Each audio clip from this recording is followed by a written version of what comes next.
નમસ્કાર મિત્રો, અમારી યુટ્યુબ ચેનલ નોલેજ સ્ટ્રેટેજીમાં ફરીથી આપનું સ્વાગત છે. મિત્રો, ગુજરાત ગૌણ સેવા પસંદગી મંડળ ગાંધીનગર દ્વારા જાહેરાત ક્રમાંક ફોરેસ્ટ 2022-23 અન્વયે શારીરિક ક્ષમતા કસોટી માટે લાયક ઠરેલ ઉમેદવારો માટે અગત્યની સૂચના બહાર પાડવામાં આવેલ છે. તો મિત્રો, ચાલો આપણે અગત્યની સૂચના જોઈએ.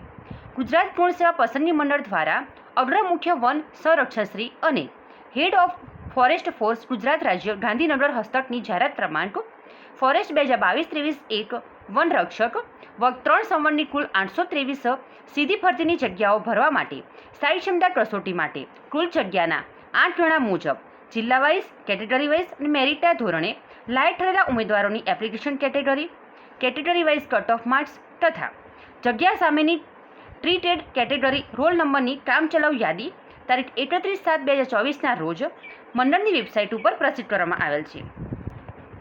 મિત્રો, ઉમેદવારોની લેખિત તેમજ રૂબરૂ રજૂઆતો પરત્વે સંબંધ કરતા સર્વે ઉમેદવારોને આથી જણાવવામાં આવે છે કે મંડળ દ્વારા પ્રસ્થાપિત કરેલ પ્રણાલિકા તેમજ ગોપનીયતાને કારણે ઉક્ત શારીરિક ક્ષમતા કસોટી માટે લાયક ઠરેલા ઉમેદવારોના ગુણ જાહેર કરવાના રહેતા નથી અને ઉમેદવારોએ સીબીઆઈટી પરીક્ષામાં મેળવેલ ગુણની વિગતો ફોરેસ્ટ ગાર્ડની પસંદગી યાદી સાથે પરીક્ષામાં બેઠેલા તમામ ઉમેદવારોએ મેળવેલ ગુણ પ્રસિદ્ધ કરવામાં આવશે, જેની ઉમેદવારોએ ખાસ નોંધ લેવી. મિત્રો, ગુજરાત સરકારની સ્પર્ધાત્મક પરીક્ષાની અપડેટ મેળવવા માટે અમારી ચેનલ નોલેજ સ્ટ્રેટેજી સબસ્ક્રાઇબ જરૂરથી કરજો, લાઇક કરજો, શેર કરજો. Thank you.